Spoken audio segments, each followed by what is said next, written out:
Salam əziz şagirdlər. İndi isə gəlin 20 yanvar faziyyəsi mövzusunun ev tapşırığı hissəsini birlikdə həll etməyə çalışaq. İlk tapşırığımız Venn diaqramındandır. 20 yanvar faziyyəsi ilə Mars soyqırımı. Biliniz ki, 20 yanvar 1990-cı ildə olub, Mars soyqırımı isə 1918-ci ilin martında olub. Sovet qoşunları tərəfindən törədilməsi. Bildiyiniz kimi 20 yanvar faziyyəsi ilə Sovet Azərbaycan dövründə olub.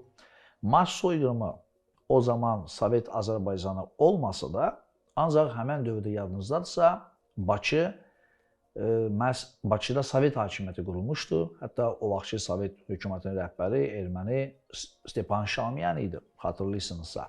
Yəni, onu Sovetlərdən daşnaqlar birlikdə bu faciəni törətmişlər. Bu, oxşar cəhətdir, çünki hər ikisi Sovet qoşunları tərəfindən törədilməsi uyğun gəlir. 20-ci əsrdə baş verməsi sözsüz 1918-1990 oxşar cəhətdir. Azadlıq hərəkatının qarşısına alınmasına çalışılması. Bax, özünüz də mən bilirəm ki, başa düşdünüz. Hər iki hadisə məhz azadlıq yolunda idi. Bu da oxşar cəhətdir. Faciə qurbanlarının Dağüstü Parkda dəfn olunması. Bildiyiniz kimi, mövzunu da öyrənərkən dedik ki, 20 yanvar faciəsinin şəhidləri də dəfn edilərkən, Dağüstü Parkda dəfn edilərkən, orada məhz elə Mars soyqırımı qurbanları ilə eyni yerdə şəhidlərimiz uyurlar. Bu oxşar cəhətdir. Hadisədən bir il sonra Azərbaycanın müstəqillik əldə etməsi, sözsüz ki, 20 yanvardan sonra dərhal bilir ki, 1991-də olub, bir il keçir, hətta bir ildən bir qədər çox, yəni bir neçə ay. Mars soyqırımı isə 1918-in martında olmuş, ondan bir neçə ay sonra, 28 mayda, yəni bir il keçməmişdi. Ona görə də bu ifadə 20 yanvar faziyyəsi diaqrama uyğun gəlir. Erməni daşnaq qüvvələrin iştirakı ilə baş verməsi, bax bu Mars soyqırımına aiddir. Yadınızda həmən vaxtı məhz Sovet, yəni ki, Stepan Şamyan, Bakı Sovetinin rəhbəri özü belə erməni idi. Daşnaqlarla birlikdə onlar onu törətmişlər. Bakı ilə yanaşı Şamaxıda və Qubada dinc əhalinin güllələbaran edilməsi, bu da mənə gəlir ki, yadınıza düşdü. Məhz Mars soyqırımı dövründə onlar Bakıdan sonra bir neçə indiki rayonlarımızın da ərazisinə daxil olub, orada dinc əhaliyə qarşı böyük qırğınlar törətmişlər. Bu da təbii ki, Mars soyqırımına uyğun gəlir. İndi gəlin növbəti tapşırığa baxaq. Növbəti tapşırıqda bizə şəkillər verilib, şəkilli informasiyalar. Biz şəkillərdən müəyyən etməliyik ki, 20 yanvar faciəsini əks etdirən şəkillər hansılardır? Bax, birinci şəkillərə diqqətlə baxsaq, orada nə görürük?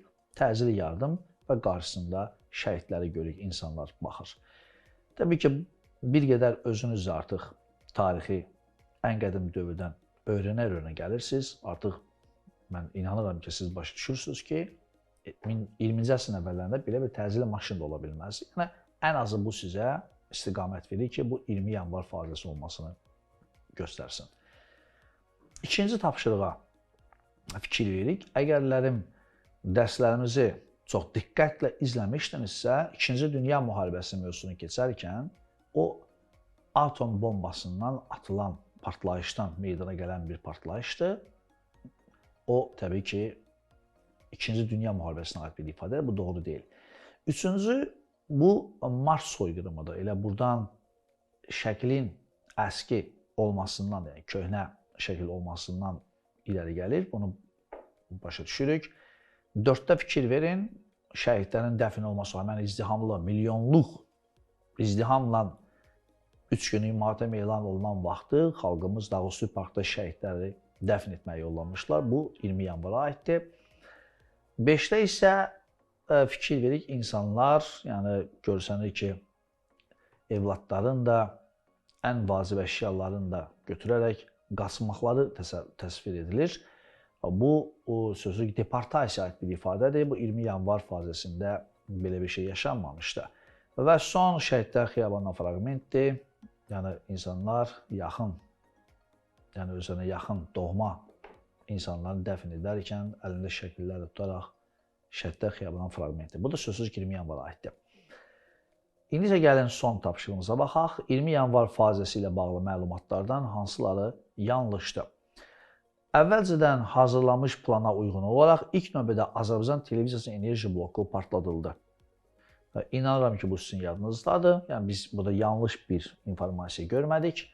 Azərbaycan əhalisi xilaskar hesab etdiyi Sovet ordusunun onlara atəş açacağına inanmırdı. Amma yanılmışdılar. Sözsüz ki, bu da yadınızdadsa sizin, elə o da aid 20 yanvara. 20 yanvar hadisələrinə ilk siyasi qiyməti xalqımızın böyük oğlu Heydər Əliyev vermiş. Moskva nümayəndəliyinə gələrək, belə səhəri günü 21 yanvar xatırlamalısınız. SSR rəhbərliyi 20 yanvar cinayətlərini törətməklə Azərbaycan Respublikasını məhv etməyə çalışırdı. Bax, bu diqqətlə, çox diqqətlə bu cümləni bir daha oxuyuram. SSR rəhbəri 20 yanvar cinayətlərini törətməklə Azərbaycan Respublikasını məhv etməyə çalışırdı. Fikir verdinizmi? Azərbaycan Respublikası. Məsələ burasındadır ki, biz bildik ki, 20 yanvar faciəsindən təxminən bir ildən az çox, yəni 1991-ci ilə biz müstəqillik əldə etmişik. Yəni 20 yanvarda hələ Azərbaycan Sovet Respublikası idi. Azərbaycan Respublikası yəni yox idi. Ona görə bu yanlış informasiya olduğunu artıq biz sizdən başa düşdük. 20 yanvar şəhidləri Bərdə faciəsinin qurbanlarının uyuduqları yerdə, bu da yanlışdır. Mars soyqırımının şəhidləri ilə bir yerdə də Dağüstü Parkda və 11-ci Qırmızı Ordunun adını daşıyan Azərbaycan şəhərlərindən biri 20 yanvar adlanır. Bu da yanlışdır. Bizdə 20 yanvar adında şəhər yoxdur. Meydan var, metro stansiyası var, amma 20 yanvar rayonu yoxdur. Bu da yanlış informasiyadır. Əziz şagirdlər, 20 yanvar faciəsi ilə bağlı ev tapşırıqlarını birlikdə əldə etdik.